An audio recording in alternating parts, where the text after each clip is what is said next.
Hey y'all, welcome back to the Triple C Effect. This is Christ, Cooking, and Conversations with your girl, Candace. Hey y'all, welcome back to another video.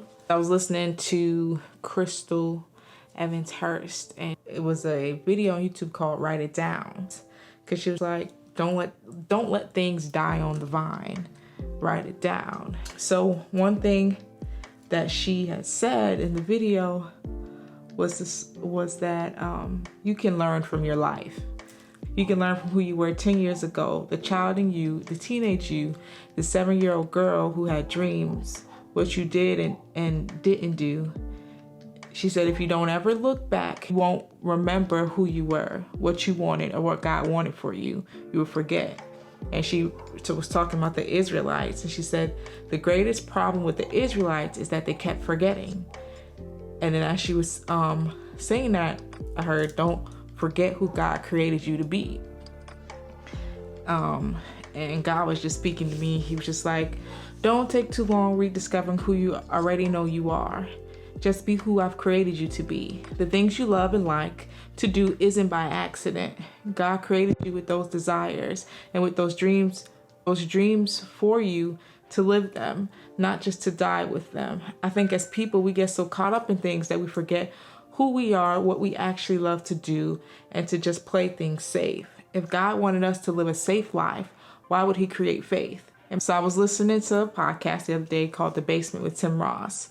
This is the episode with Devon Franklin. And what spoke to me most about the podcast was what Devon said, that he's not just a preacher or producer, but he's Devon Franklin. God didn't create him to just be a preacher, but he created Devon to be Devon. When we make one thing our identity, it becomes our idol. One thought that I wrote that day is that if God is multifaceted, why can't we be? We are his image bearers and made in his likeness. I'm not saying we can do what God does, because only God can be God. I'm saying we don't have to identify with the one role we are good at or do for work. We are called to be who God created us to be. The script is already written. It's not up to you to determine who the character is, but to find out who the character was created to be. And that day the light bulb clicked, and it was like, if God already knows my story and he already created me as who I am and already has my destiny in mind, why am I sitting here going through life trying to figure out or determine who I am when God already said who I was? I remember in April of 2022, when I was spending time with God, he reminded me that I can be the real me with him. And that's just where he's been leading me to do the things that I've always loved to do, that I always desired to do.